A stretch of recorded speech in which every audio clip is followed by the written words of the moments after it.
There is nothing wrong with your radio. Do not attempt to adjust the volume.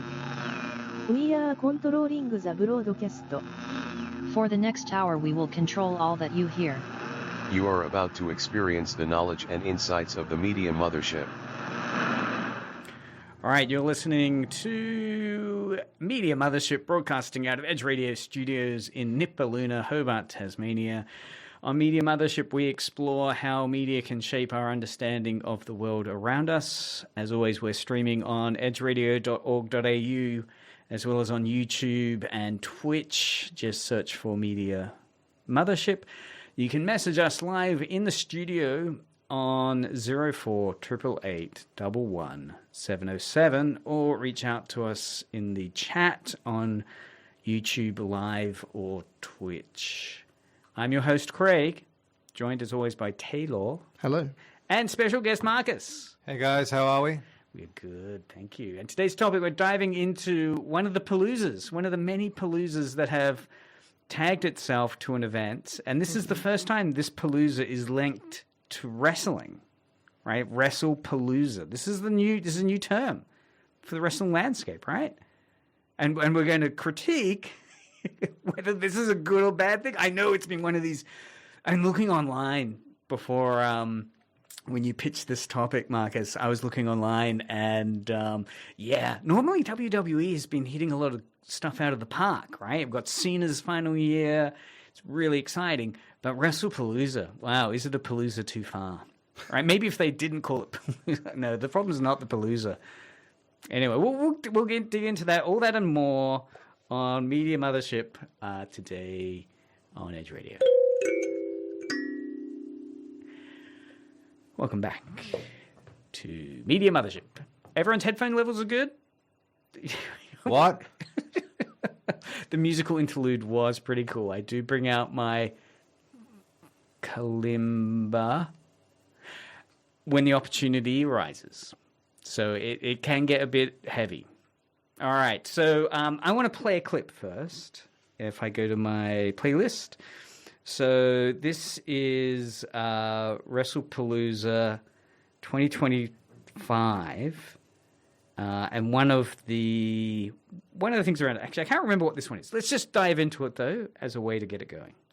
WWE is making history this weekend. For the first time ever, Wrestlepalooza is streaming live on ESPN. For the first time ever, a WWE Premium Live event will stream on ESPN platform. It's called Wrestlepalooza, and it's happening in Indianapolis. This move is huge because it connects WWE directly with ESPN's massive sports audience, and fans are already buzzing about how this could change future events. Do you think this ESPN deal will make WWE even bigger, or will it lose some of its special vibe?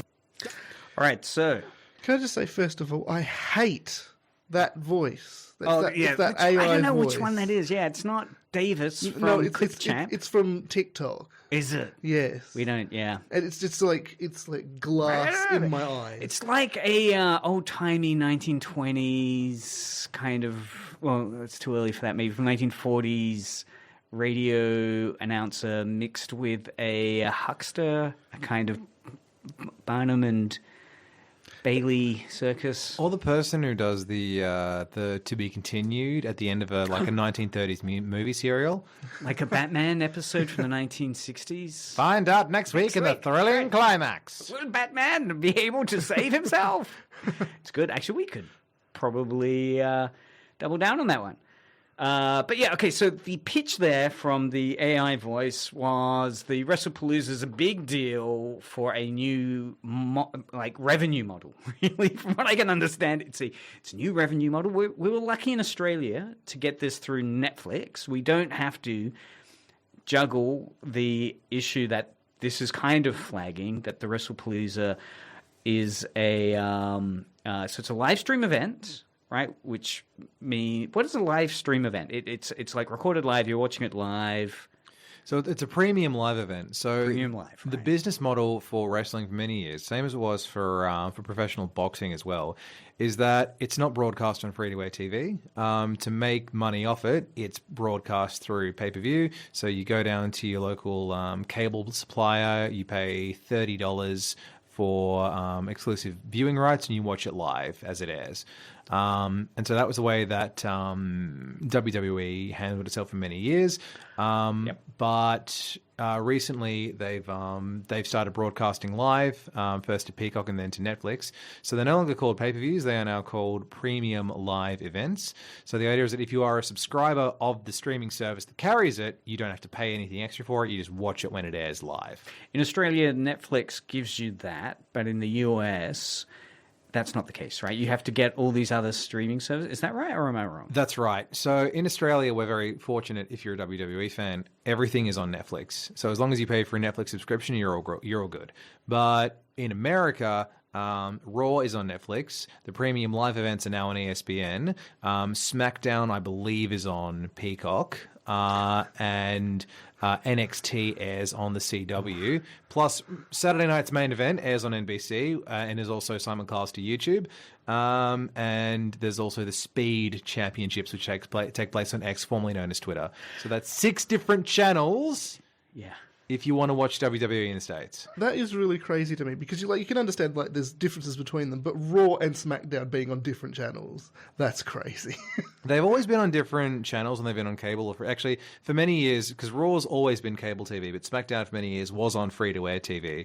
But I mean, in the age of streaming, the fact that they're on different apps in America, it's goofy. One of the things I hadn't realized until I was looking into what this big premium live event media deal with ESPN was that some fans have said that it's just another strategy of WWE to try and shut out their competitor, which I didn't know was there, called AEW. And so they're, what's it called? They're broadcasting at the same time. It's a... what is it? Some fans feel WWE is struggling to compete with AEW and are urging WWE to focus on its original strengths instead of trying to counter-programming. AEW. Right?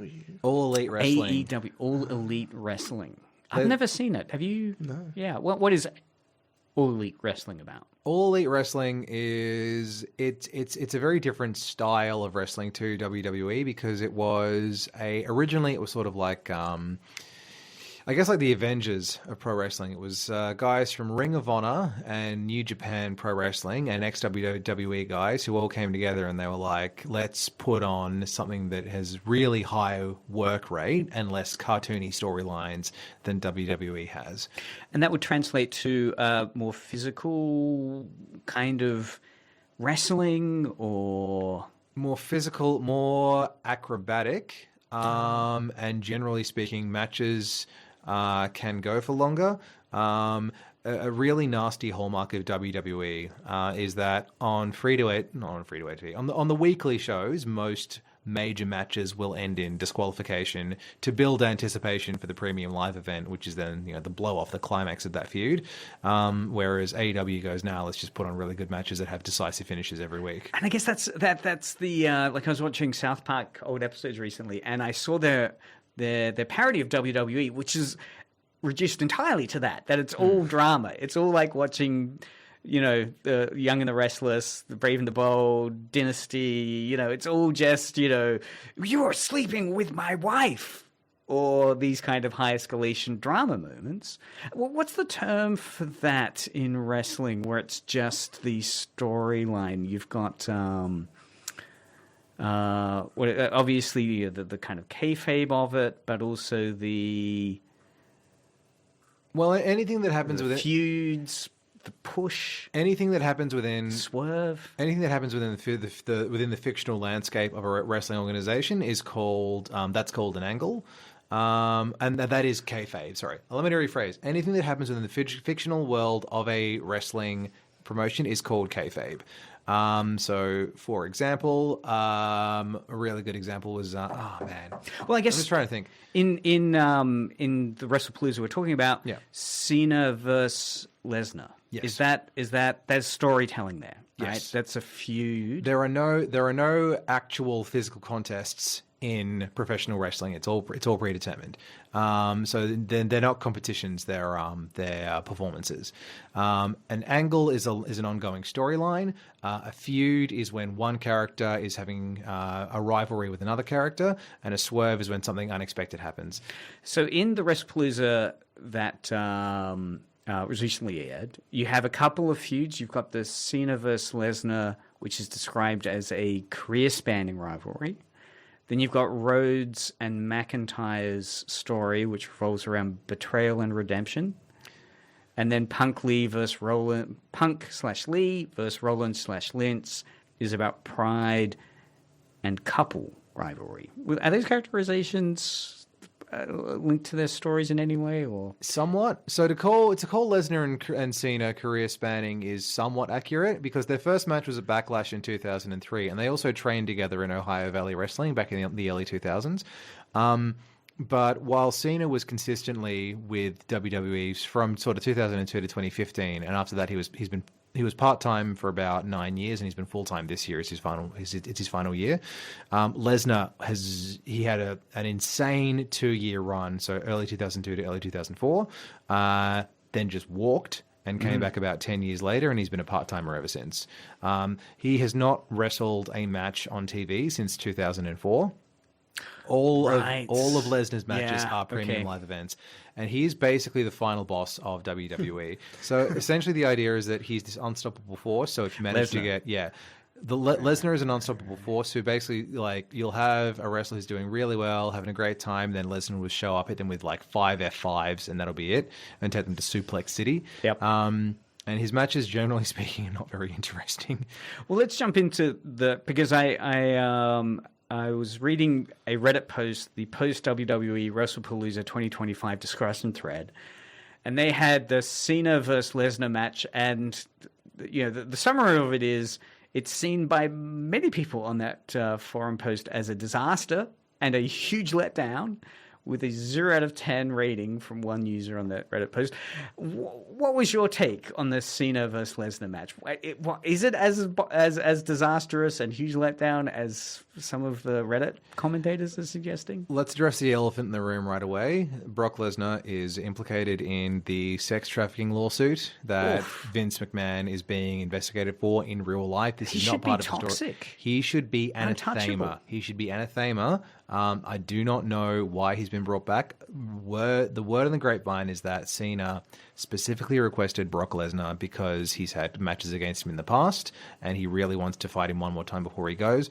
And the Cena retirement tour is not about putting over new talent, because usually a wrestler who's got one foot out the door will be losing high-profile matches to make the new guys look good. Yep. But Cena just wants to fight his old buddies one more time, and honestly, there's nothing wrong with that.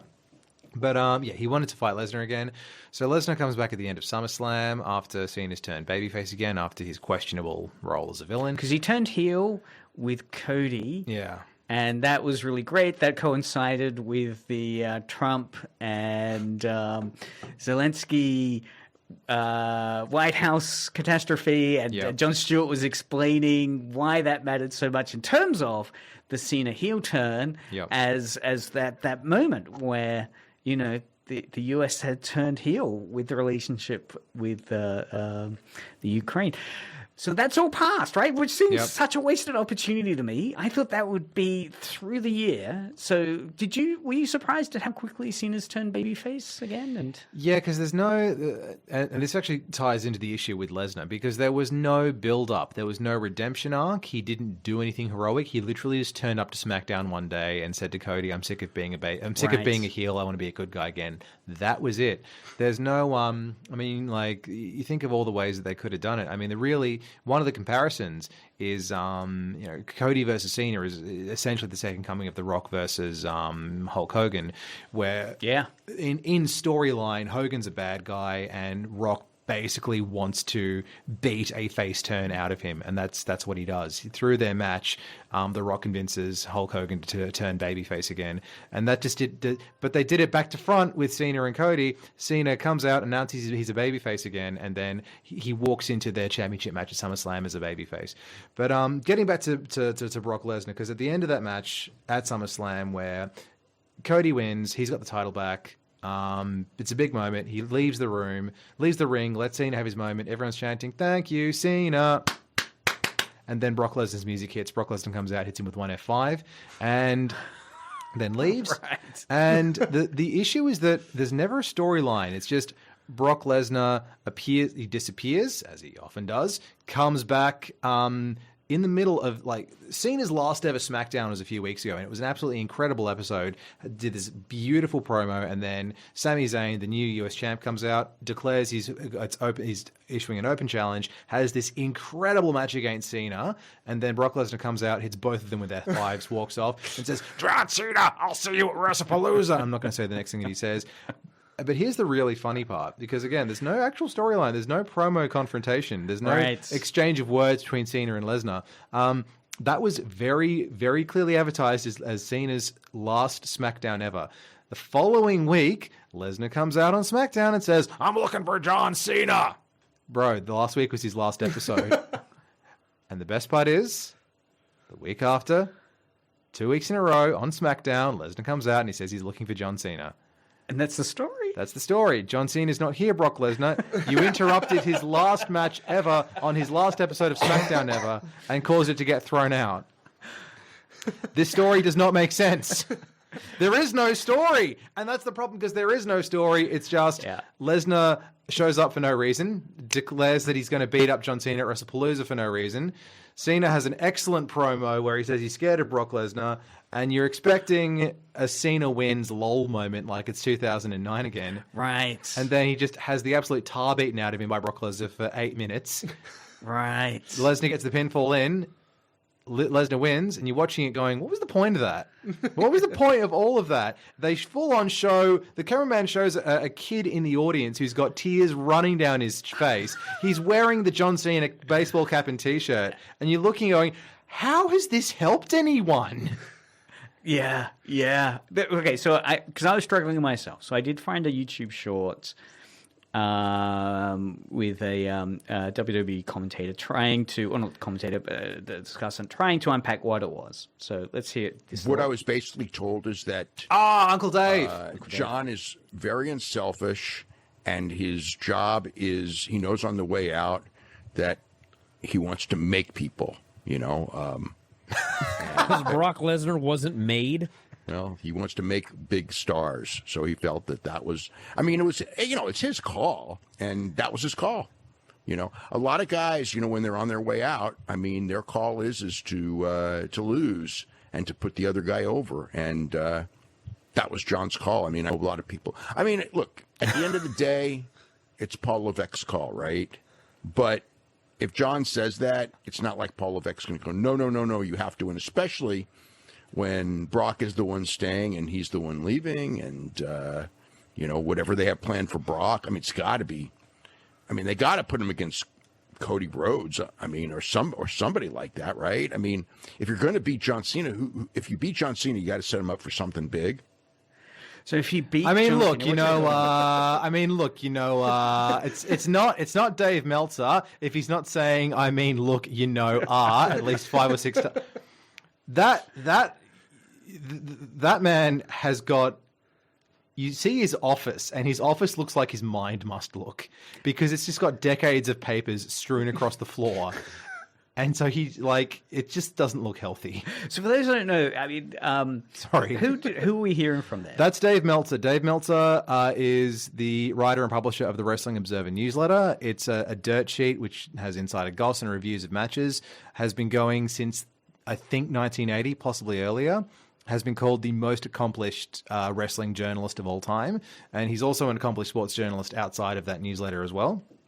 And yeah, he's basically saying it comes down to Paul Levesque, Triple H, who's the chief content officer, who does what? But Cena apparently wanted to put Brock over and make Brock look really strong. He doesn't need it. Meltzer's talking about Brock having another match with Cody. Well, they've already had their trilogy in 2023. They had 3 matches, and Cody came out the winner, 2-1. And again, Brock Lesnar is implicated in a sex trafficking ring. Right. What is he doing? Yeah, trying to make him big, because it's quite common, as you said, setting up at the start, quite common when you're on your way out. Last year, you want to lose the match to make the guys that are there give them a leg up. Yeah.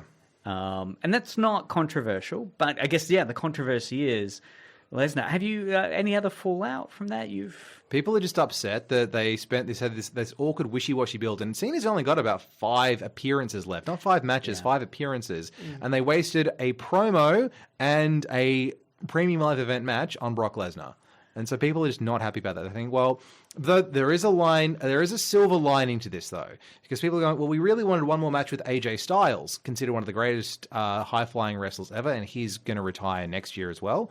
And because obviously we can't build this up on TV, Cena jumps on X, formerly known as Twitter, and tweets to Triple H, hey, let's make Cena versus Styles happen one more time if people like it. That tweet gets liked and shared thousands of times. Wow. So Triple H takes to Twitter and goes, it's official. Cena versus AJ Styles at Crown Jewel in Perth. Oh, yeah, that's right, because the Perth thing's happening. Yeah. So when's that in the calendar? Is October 11th, Saturday, October soon? 11th, yeah. So basically because Cena in the last couple of months, since turning babyface again, has just turned into Mega Man. So he just uses... Much like Mega Man will steal weapons from his robot rivals, Cena has been using his old rivals' finishing moves, and he used the Styles Clash in a match, I believe it was against Logan Paul quite recently, and so because they had a really acclaimed trilogy of matches in 2016 and 2017, people want to see Styles versus Cena one last time, and so they've made it happen on X, formerly known as Twitter. And so, which is really nice. Yes. So basically, we had to wade through this, but we will get this. We will get a one last Styles versus Cena, and I am convinced, because afterwards you see Brock Lesnar in kayfabe, obviously, talking to Paul Heyman, who's the manager of a heel team known as The Vision. So every year there's Survivor Series, which has a 5-on-5 match. So I am convinced Lesnar's going to join The Vision. So The Vision's going to be the heel team. Cena's going to be on the babyface team. And I will eat my shoe if it doesn't climax with Cena getting the pin on Lesnar to win for the babyfaces. So I was wondering about whether it's a face versus heel thing, right? Of course, John Cena, retiring hero, and Brock Lesnar. I don't know if I agree with the way the AI has defined Brock Lesnar as Cena's brutal rival. But they've been rivals for years. Like brutal is absolutely correct, because like Lesnar uses a really hard hitting style. He's one of the few guys left who can actually draw blood from an opponent's forehead by elbowing them. And also but the other thing is that Lesnar is so out of shape. Like he is exceptionally muscular, but his cardiovascular health is shot. He was turning purple in this match. He was turning purple. When I looked on the shorts for Wrestlepalooza, one came up with this whole steroid Lesnar discussion and discourse around him. And speaking of discourse, we've been talking about this match longer than the match went for. Let's talk about another one from Wrestlepalooza. Well, I just wanted to ask about the kayfabe, right? So, would it be right in characterizing Wrestlepalooza as the entire card and stories which are played as real? This is Cena's farewell battle and AJ Lee's emotional comeback? It's one of his last matches, and it is AJ Lee's first match in 10 years. Right. I mean, he did get the Stone Cold exit where everyone was cheering him as he left, and everyone was going, "Thank you, Cena," which was nice. So we've got so in terms of I'm trying to sort out some wrestling terms. So this Wrestlepalooza might be useful to figure it out. So kayfabe, work, and shoot. So kayfabe being the portrayal of staged events as real or true. So the whole farewell battle that Cena does, AJ Lee's emotional comeback are staged events? They're staged events, but there's some grounding in reality, because Cena is going to retire in a couple of months, and AJ Lee did have her first match in 10 years. I mean, ultimately, the difference between kayfabe and real life is essentially The Undertaker is a Western biker mortician zombie who has come back to life twice. And That's his character. And can teleport. That's kayfabe. In real life, he is Mark Calloway, who is a professional wrestler who likes motorcycles and crawfish boils. All right. So the next term, in terms of, were there moments in Wrestlepalooza where we could see the concept of work happening? That is a staged or planned part of wrestling. I would say the entire 3 hours and 30 minutes of Wrestlepalooza were a work. So there were two examples that AI gave. So I'm curious if you'd agree. So Lesnar vowing to end Cena's career, which he's saying is scripted, and then the assertion of Naomi's title vacated and now up for grabs is part of an ongoing storyline. Yes. I mean, so unpacking that Naomi's title, what was the work that was going on there? The work essentially was the title being contested because the outcome is predetermined in every wrestling match. Right. So every wrestling match is a work. And because you work the crowd, you want to get the crowd emotionally invested so they feel a certain way when the match concludes. Because wrestling is storytelling. Yep. You want the crowd to feel a certain way. Unless you get, is it called shoot? Right? An unscripted real-life occurrence in a wrestling context. Yes. A shoot. So shoot is something that is not part of the fictional narrative. It's something that's for realsies. There were no shoots in Wrestlepalooza, though. Not really. I couldn't figure it out. I will. Okay, so I mean, there are the way that people react to things, but I mean, because often there's a layer of truth to wrestling. So at the women's world title match, so essentially what happened was that so a villainous wrestler called Naomi got hold of the women's world title back in July. It's been contested by a series of baby faces ever since. Stephanie Vaquer, who was reasonably new to WWE, she won a battle royal, which made her the #1 contender. So the idea was that it would be Naomi versus Stephanie Vaquer for the title at Wrestlepalooza, but then Naomi got pregnant. Right, that's a shoot, right? Yeah. Pregnancy, real life, unscripted thing happened. Yes. Pregnancy. And this is in the context of wrestling. So there was a storyline, a work, a kayfabe that was going on there. But then a shoot happened. Yeah. Is that how you use it in a sentence? Well, shoot happened. She got shooted. Yeah, I mean, her farewell, her promo where she got on the mic and vacated the title was absolutely a shoot, because she was talking about how happy she was, or how much she'd worked to become the champion, and how she was sad she had to leave now, but that she was glad that she got to go and be a mum. Yep. But there was also an element of work in there because she was still delivering it somewhat in character. And her Twitter is 100% in character. When AJ Lee, who was one of the biggest women wrestlers of sort of 2014, 2015, when she came back, Naomi said, I'm going to crash out on Twitter. I'm going to crash out at all of y'all now that she's back as soon as I leave. Just still talking very much in character. But I mean, so there are a couple of moments that could be considered shoot. I mean, when Stephanie Vaquer won the Women's World Championship after she'd been wrestling for 15, 16 years, and this is the culmination, this is her dream come true, she burst into tears. And although in kayfabe, obviously, she's just won a grueling fight and she's relieved that she's got her title, but still in real life, the titles are predetermined, but they still have a lot of weight to them because it's basically the creative saying, we think you're one of the best and we want to give you the recognition you deserve. Yeah.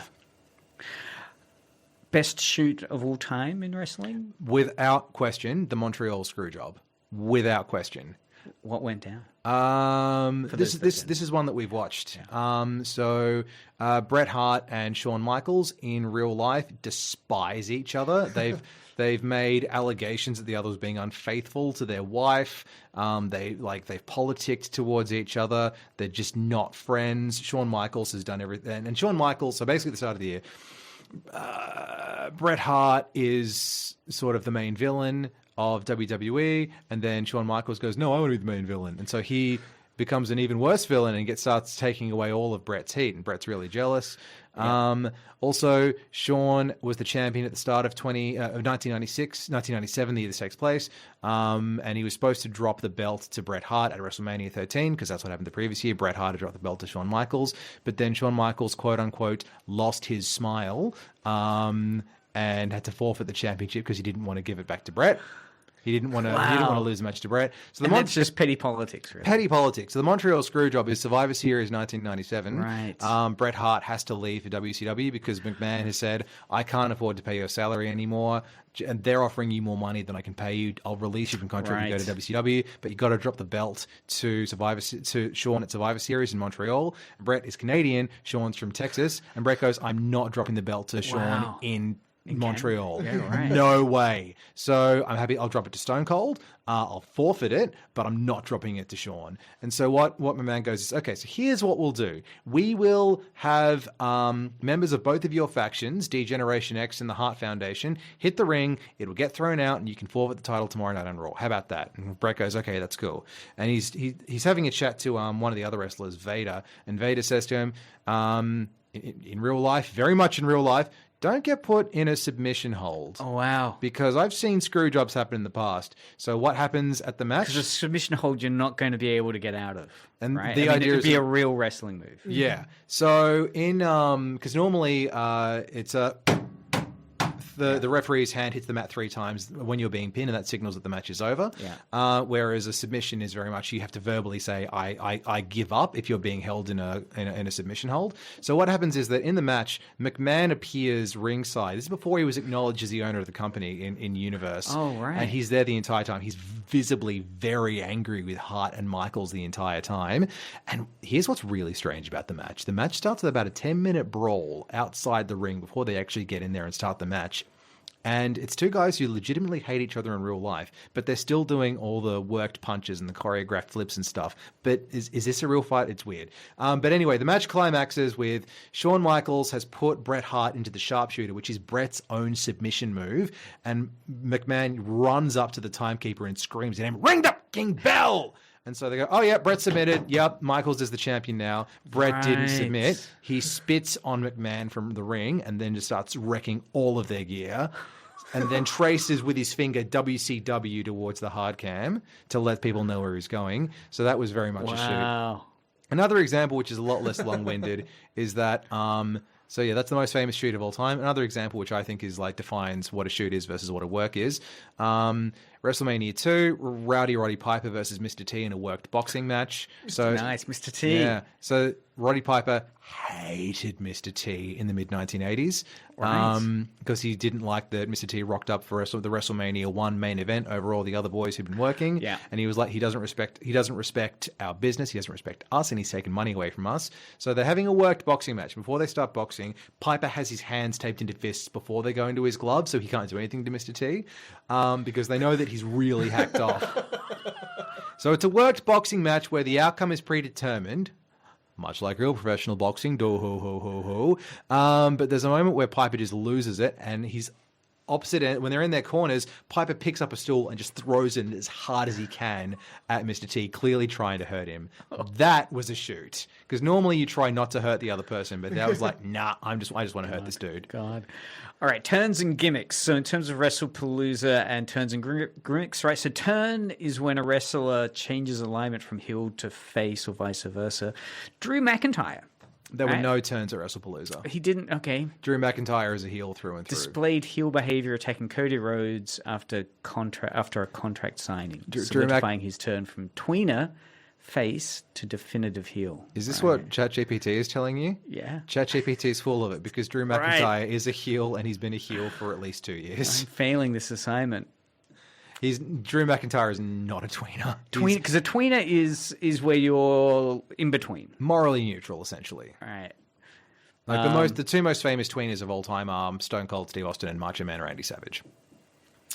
They're not good guys, they're not bad guys, they just want to win. Like Han Solo, right? They're just anti-hero or hero. Or at least the first film. I guess big turns that have happened this year. Obviously, Cena's turn. Cena's was the biggest. Naomi's was probably the second biggest because her entire character changed.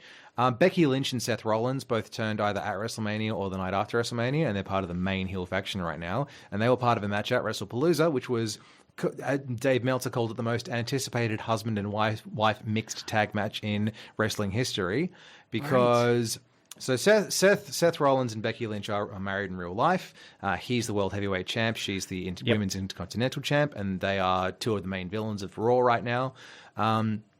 And Seth's arch enemy this year, who he's had this long-running feud with, is CM Punk. CM Punk had left the company in 2014. He actually got fired on his wedding day. Is that part of a work? Or... No. That wasn't a work. So he got fired on his wedding day. That was a shoot? Life. That was a thing, just a thing that happened in real life. It didn't happen It was the cameras were not on. He just got served termination papers on his wedding day. An unscripted real life occurrence in a wrestling context. There was no wrestling context. He just got fired. He got fired from his job wrestling, though. Yeah. So yeah, that was for shootsies. But anyway. Well, just to go back, I mean, would you say that Seth Rollins and Becky Lynch as wrestling's greatest couple is a gimmick? In terms of the language of wrestling, gimmick is a character's persona, appearance, or style. Do you reckon that's a persona of Rollins and Lynch? Only wrestling's possibly? greatest couple. I mean, like that would be both a work and a shoot because they're two people who have had prominent roles in WWE for about 10 years each now. So in real life, they are two of the top performers. Although people say that Seth isn't the guy; he's the guy who works with the guy. So he's basically the rival for whoever's drawing the most money. Right. Well, how about the Usos? The Usos, right? The Usos. Right, hype their family legacy and reunion motif. Yeah. So they are twin brothers in real life and in storyline. They are the sons of Rikishi, who was a really big player in the Attitude Era. Would that be a gimmick? That's their identity. That's their persona. Or gimmick, as you're saying, you're really looking for something clearer, like the Undertaker's gimmick is he is a otherworldly being that's able to transport. And so there weren't really any strong gimmick plays in Wrestlepalooza. Not really, to be honest. Because we're in sort of an era right now where it's sort of more true to life than anything else, where characters are strongly influenced by their real life personas, unless they're unrepentant villains, obviously. So I mean, Seth and Becky definitely have the whole gimmick thing going on because Seth's intro that he says every single Raw is, he goes, "I'm a visionary, I'm a revolutionary, I am," and then the audience goes, "Seth freaking Rollins!" Because basically his thing is that he's a mastermind planner and manipulator. That's the character that he plays, and he's playing the head of this villainous faction called the Vision right now, which is named after his nickname, the Visionary. So that's his gimmick, and Becky's gimmick at the moment, because it's the bad guys who get the stronger gimmicks than the heroes at the moment. The heroes basically play themselves. The bad guys play fictional characters more often than not. Oh, really? Right. Well, it's interesting. In video games, I've heard the same thing in terms of people, statistically, if you've got like a Red Dead Redemption or a game where you're given a moral compass, you can go bad or good. Most people will play good because it's closer to who they want to be in life. It's less upsetting. So it's interesting in wrestling that people are happy to encapsulate and incorporate the baby face as part of who they are. But when it's a heel, they're very clear to people around them, this is a character. You know, I'm not like this. Oh, I mean, the most famous occurrence of the heel and the performer being the same is McMahon, who was like, "Oh no, Mr. McMahon is a character that I play. I'm nothing like that in real life. I don't go around verbally abusing my employees and firing them on their wedding days and running a sex trafficking ring." Well, yes, the problem is if you are really the heel in real life, you're a reprehensible being that will face hopefully some moral crisis. All right, booking. Sorry. So WrestleMania as a booking event, right? The planning and arrangement of matches and storylines. What was it like as a booking for Wrestle? Like, it paired some legends together. We got some big names, major rivalries happening. We got some maximized fan emotions. Maximize fan emotions is definitely the three really big moments were just the emotion when Cena lost, the emotion when Stephanie Vaquer finally won the women's world title, because even though she's only been in WWE for a year, she's been grinding for 15 years in a whole bunch of different promotions. She's been working hard, and people wanted her to win, and they knew she was going to win because she had a long sit-down interview with Chris Van Vliet the other day. He's one of the really big wrestling content creators right now because he interviews all the major stars. Which is good for him because otherwise he'd be known as the guy who asked Anne Hathaway about her weight during The Dark Knight Rises. Was that in the movie as a line of dialogue, or was this behind the screens? When he was interviewing her, he said, "How much weight?" He said, "How much weight did you have to lose?" Really? Yeah. That was a shoot. Yeah, it was absolutely a shoot.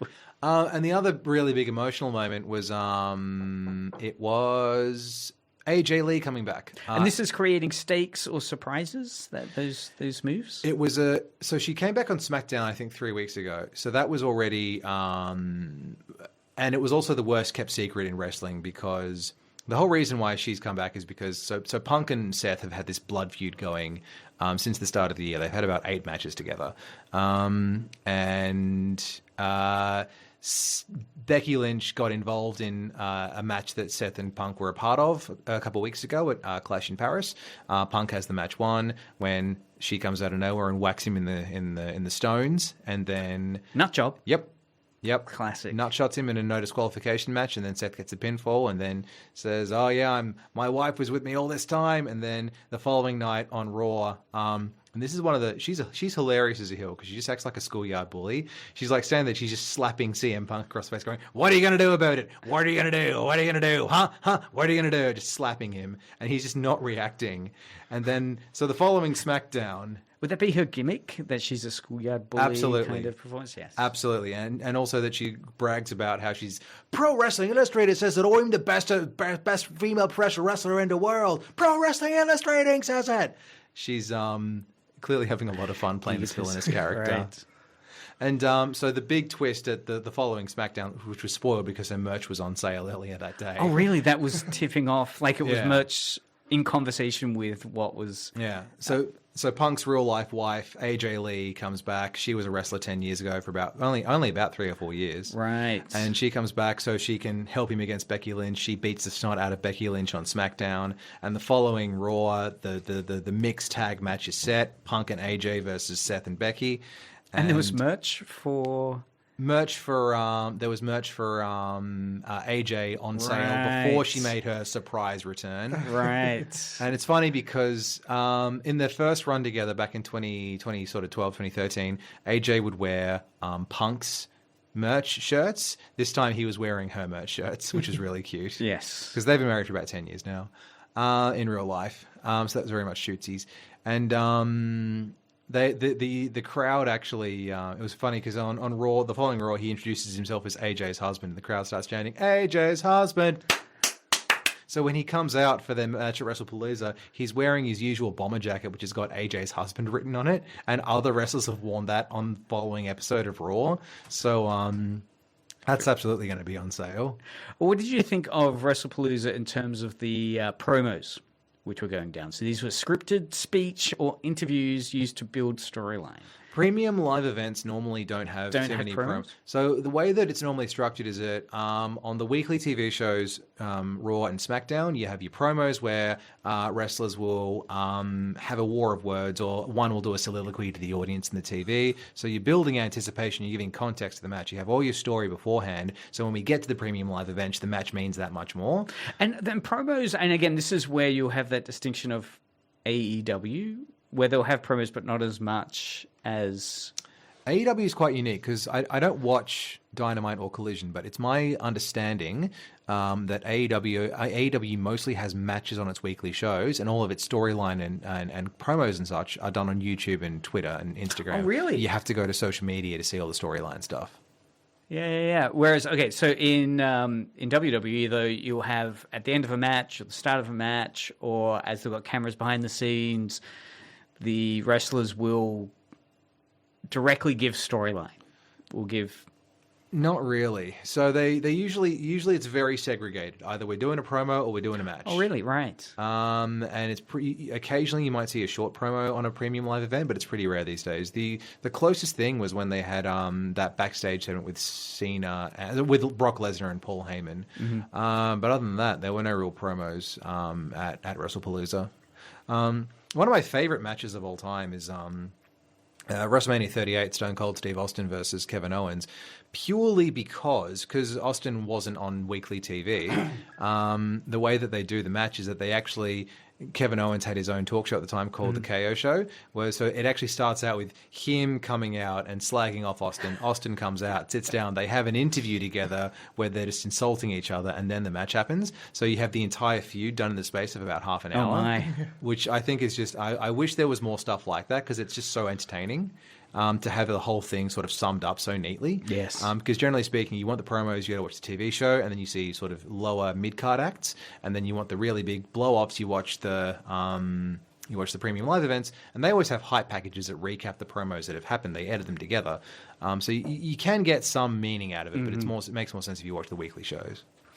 So in terms of, I guess, the other main terminology with wrestling, you've got your moves, match types, and spots.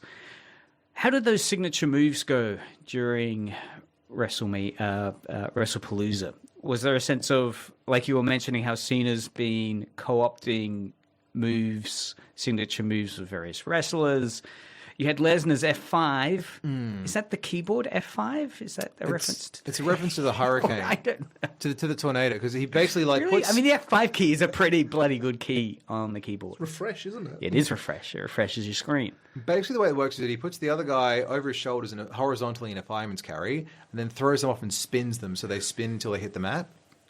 Oh, I've seen right. that, Simulating a tornado. But I mean, if we're talking about signature moves, let's see. So Punk and Seth hit each other's signature moves on each other, which is one of their trademarks they do in their matches. Seth's signature move is the curb stomp, and Punk's is the go to sleep, which starts off similar to the F5, right, where you hoist a dude horizontally, but you throw him onto his feet, yep, and as he's falling, you get the knee into his face. Right, which would look visually damaging and would put someone to sleep. Punk doesn't really move as smoothly as he used to. Cena did a go to sleep again in his match against Sami Zayn the other week that was absolutely crisp. And if we're talking about signature moves, we've got to just mention one thing very briefly. So Cena's had matches against most of his old rivals. So he's had a match against Lesnar, had a match against CM Punk, had a match against Randy Orton, and he's going to have a match against AJ Styles at Crown Jewel. But his arch enemy from 2006 to 2009, the guy who made him the big hero of WWE, was Edge, Adam Copeland. And I saw a brilliant interview with Edge the other day where he was talking about that initial creative process where he was like, I want to be the biggest heel of my generation.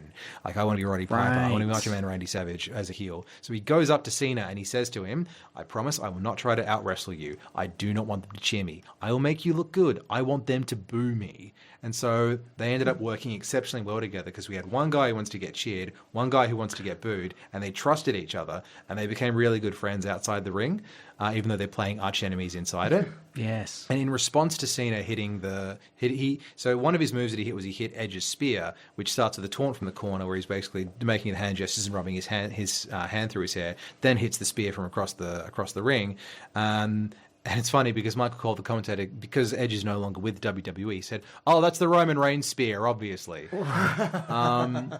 But Adam Copeland responded to that at All Out on Sunday when Wrestlepalooza was cast. He hit John Cena's finishing sequence. Really? Even on a competing station? On a competing station, he hit the two shoulder charges, the proto bomb, the five knuckle shuffle. The five knuckle shuffle is brilliant because the way that happens is that Cena will hold his hand up with all five fingers spread out over a downed opponent, bend over, wave his hand in front of his face, and the entire audience chants, "You can't see me," because that's his classic taunt. And so he's never wrestled in AEW, never been on AEW once, and when Adam Copeland did that taunt, the whole AEW arena was chanting, "You can't see me" at him. So the fandom, clearly does go across both. Oh, absolutely. Well, AEW's only been around for about 6 years. So most adults who watch now would have watched WWE when they were kids. Yes. And in fact, they get a lot of mileage out of ex-WWE guys who are sick of not getting to work the matches they want, just going to AEW. Another term, a spot, a specific move or sequence planned during a match. It says here, high-stakes spots and shocking moments like AJ Lee's first bump in 10 years or a violent Lesnar-Cena finish. Yeah, so basically that's what will happen is that people will meet up in the backstage area and go, let's do this bit here, this bit here, this bit here, and these will be really big dramatic moments in the match. Right, spots. Yeah. One of the most famous spots of all time is the ladder match between Razor Ramon and Shawn Michaels at 1994 WrestleMania 10. Michaels climbs to the top of the ladder and then jumps off, and he does a full splash on Razor Ramon. Another one is when Mankind, in his match against The Undertaker at King of the Ring, 1998, Hell in a Cell, Taker throws him off the cell, and he splatters all over the table below him.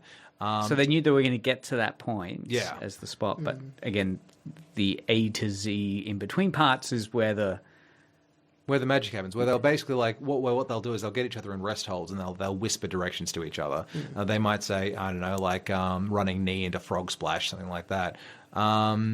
Or basically anytime someone hits their finisher and someone kicks out is a spot. And oftentimes they'll add a little oomph to the finisher. There was a moment one of the really good spots at Night of the Champions was when Rhea Ripley did her finishing move, the Riptide, on Raquel Rodriguez. Normally it's hit from just standing in the ring, but they went up to the top rope, which had a table on it, and then Rhea hit the Riptide from there to get extra height. It was ridiculous. And tables are the other really famous spots where you'll set up a table, and at some point someone's going through that table. Yeah. All right, so we've got about 5 minutes left. So looking ahead and takeaways, what does Wrestlepalooza 2025 suggest about WWE's direction for the rest of the year? That they need to think very hard about the quality of the show they're putting on if they want people to keep paying for it. Because it was fine, but for their first big show on ESPN, for AJ Lee's first match back in 10 years, for seeing his 5th last match and probably his final singles match for Stephanie Vaquer winning her first title, fine, wasn't really good enough. And honestly, Stephanie versus Io was the highlight of the show by a mile. That match was superb. Yes. Yeah, so in terms of matches or rivalries that are going to get set up or that are set up now, has it added to anything? So it's very much a case of Punk versus Seth is now Punk and AJ versus Seth and Becky. That will absolutely continue. People really want AJ Lee to get the Intercontinental title off Becky, who's having a really good heel run, but she has to lose it at some point. Punk and Seth are going to keep going backwards and forwards because they had multiple matches in the past, but SummerSlam night 1, Punk wins the World Heavyweight Championship off Gunther, beats him clean as a whistle, and then Seth comes out, cashes in Money in the Bank, and pins Punk and takes his title. So now he's got that title that Punk really wants back, so that feud will continue. There'll be another title match in there at some point. The Usos versus The Vision, Bron Breakker and Bronson Reed. They are having a rematch this coming Monday, which is a no disqualification tornado tag team match. And if Jay doesn't turn heel during that match, I will eat my shoe. At some point, I still think that we're going to see Brock Lesnar and Cena against each other in a 5-on-5 Survivor Series match. Io and Stephanie are definitely done. Io's got her own rivalry going on with her ex-teammates from Damage Control, Kairi Sane and Asuka. And other than that... Oh, and the other thing is that with the tag match with the Usos versus The Vision, the special guest referee was LA Knight, who's had issues with Jey Uso and with The Vision for a while now. So that sort of fed into that ongoing conflict. So in terms of any advice, because I guess, there'll be a few people in Australia that Netflix might be introducing wrestling to, and given we've got the big Perth event around the corner, October 11th, any advice for people wanting to start getting into wrestling, starting to watch WWE or PBV pay-per-view matches? I guess it's Netflix primarily to go to, YouTube. Any things for new fans? Start with YouTube so you can watch highlights videos. Because highlights videos can go for maybe 10 minutes. Because it is a form of storytelling that it's long-term storytelling. It rewards you watching every week for 3+ years. So it is very difficult to enter WWE because no matter when you start watching it, you will always have missed out on months, years, if not decades worth of information. Yeah. So highlight videos, generally the best time of the year to start watching is around January when they're building up to the Royal Rumble, which then sets up the challenges for the first 2 challenges for titles at WrestleMania, because WrestleMania is the climax of the year, and then some of the big feuds will finish and other big feuds will begin. but also Triple H as Booker just loves long-running storylines, and he loves rematches. As we discussed, CM Punk and Seth Rollins have had 8 matches in their rivalry so far this year. Let's see, 2 on Raw, a tag match on Saturday Night's Main Event, the Triple Threat at Mania, the Fatal 4-Way, they fought at the Rumble, they fought at the Elimination Chamber, and now they've had this 8th match here, plus the cash-in if you want to count that. So 9 matches that these guys have been a part of. And you can see highlights of those on YouTube. Yes. Yep. And the other thing is that wrestling can be very much an acquired taste because you won't quite understand when you start watching it, because obviously it's all simulated fighting. So it will inherently look less impressive than a real life UFC fight if you're expecting punches that look real, because they don't look real. They look theatrical, but they don't look like they would ever hurt someone. And so basically, if there are a lot of YouTubers like Simon Miller who will break, and Wrestling with Regret and Wrestling Bios, 2 other really good ones, and they'll actually break down matches and why they work and why they don't work. So Simon Miller and Wrestling with Regret, and for more vintage stuff, Wrestling Bios are good ones to check out, because they discuss the theory of wrestling in a lot of detail, and so you might understand why certain moves are considered really good and some decisions are considered great and some aren't. Marcus, thank you again for continuing our education here on WWE. I think I'm getting a handle on some of the terms. I do like the shoot and the work. Yeah. I'm going to incorporate that, and probably a feud into Media Mothership with some other shows on Edge Radio. So thanks for listening. Thanks so much, Marcus, for coming. Taylor, I think we've learned a lot. Yeah, definitely. Keep listening to Edge Radio. Show notes for this episode and earlier ones will be available in the show descriptions on YouTube or the podcast. You can listen to previous episodes on YouTube, Twitch, or at edgeradio.org.au. Are you out and about doing anything, Marcus? Anything that if people want to find you? They doing any quizzes, events? Come to the Republic Bar and Cafe at 7 p.m. on a Wednesday night for Funky Bunch Trivia. Funky Bunch Trivia, 7 p.m. Are there going to be any wrestling questions? You ever put any wrestling questions in there? Pretty infrequently. I remember there was one about Ric Flair a couple weeks ago, and every time I read out his name, I said, "Woo!" Because that was his catchphrase. Wow. Well, hopefully we've given some listeners a scoop for this coming Wednesday's quiz. Not putting any pressure on you there. You could mention Media Mothership. What Edge Radio show broadcasts fantastic content every 4 p.m.? Just there, Marcus. You don't need to take that up. But you will. If you have the first time he's quiet, so... I don't write the quizzes. They're read-only PowerPoint files. I can't update them. Great. Okay, so yeah, you can check out links on the Edge Radio site. Thanks again, Marcus, for coming on. Thanks for having me, Taylor. Keep listening. I might play some tunes. Okay, yeah. Because we got a bit of music after this. But yes, thanks again.